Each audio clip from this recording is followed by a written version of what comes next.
let's set up the integral of f of x comma y comma z equals x plus 2y plus 3z over the following. Actually, we're going to do 6 very similar problems. Okay, so over 6 very similar regions. So first, the half of the solid sphere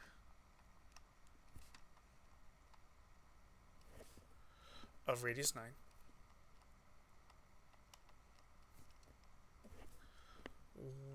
when x is greater than or equal to 0, and then the half of the solid sphere of radius 9 when x is less than or equal to 0, then the half of the solid sphere of radius 9 when y is greater than or equal to 0, then when y is less than or equal to 0, then when z is greater than or equal to 0, and then finally when z is less than or equal to 0.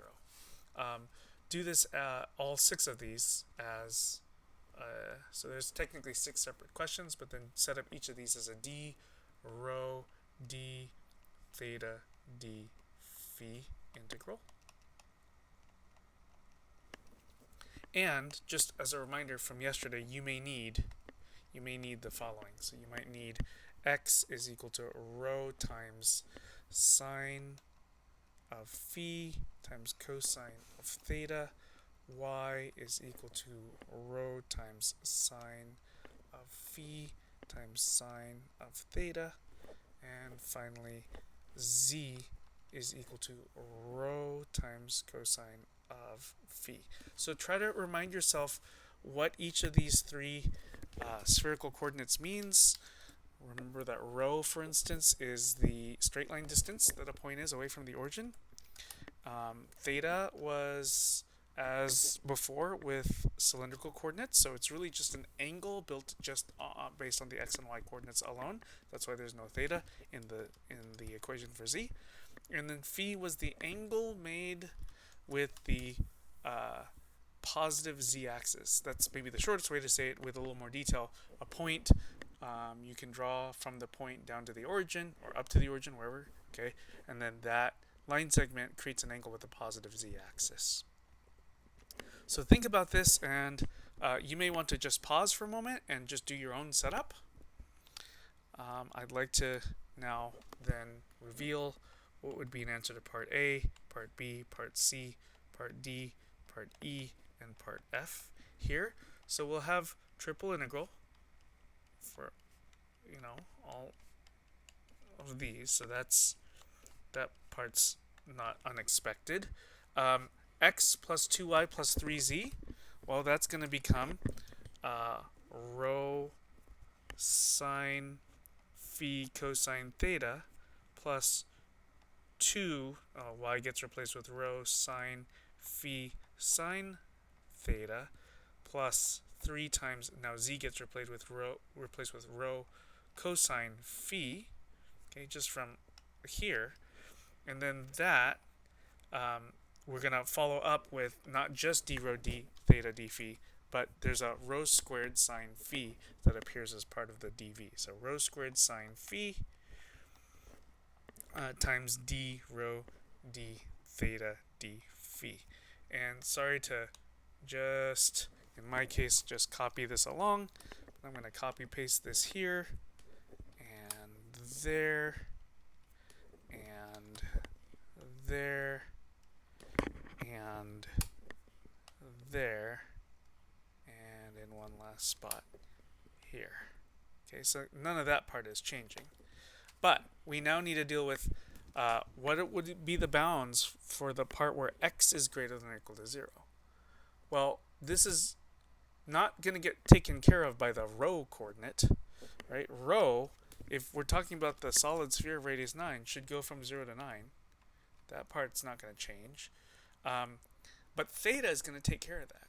See, the thing is, the phi coordinate isn't going to, on its own, really affect getting the part of the x, the the part of the three-dimensional space where x is positive. In fact, if we even just look at two-dimensional space, and think about how the part we're looking for is that part right there. So some people might be tempted to say pi over 2 to 3 pi over 2, but the lower angle has to be the smaller number. So let's go from negative pi over 2 to pi over 2. That way we get from here all the way up to right there. Yeah, so those angles, how about like negative pi over 2 to pi over 2? I think that's a reasonable way to do it. There would be other ways to do this. You just can't do pi over 2 to 3 pi over 2 because that'd be this part there instead. Let's see, and then phi, well, we want all values, right? So we want the upper and lower as far as z is concerned, so we should just get all values of phi that you can, which would be 0 to pi. For the second question, when x is negative, yeah, so for this part right there, 0 to 9 for rho still, and then here's where that pi over 2 to 3 pi over 2 will apply, and then still phi will go from 0 to pi.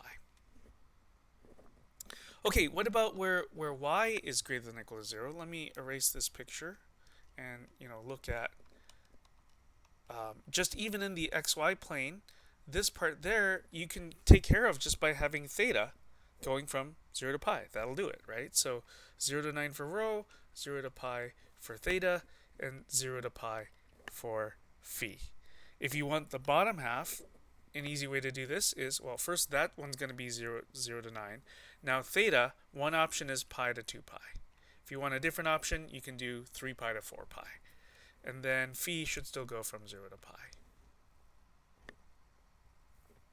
Okay, now what about the half of the solid sphere where the z coordinate is greater than or equal to 0? This means that the angle created by that point, the line segment connecting the point with the positive x-axis would have to be an acute angle. Yeah, so it means that the d phi, the outsidemost integral, should go from 0 to pi over 2. What about these other ones? Okay, we want the whole, we want all radiuses represented from 0 to 9, so integral 0 to 9. That part's not unexpected. But then what about theta? Well, now, as far as the xy plane is concerned, we want all of it. Yeah, so we should have 0 to 2 pi here. Okay, then for z less than or equal to 0, so rho from 0 to 9, theta from 0 to 2 pi. But now we want the points that are under the xy plane. Yeah, part of the solid sphere, but under the xy plane. And so here we will note that if you look at the positive z-axis and you consider the vector that joins the origin and a point that's under the xy plane, that the angle created is going to be obtuse. So we only want angles from pi over 2 up to pi.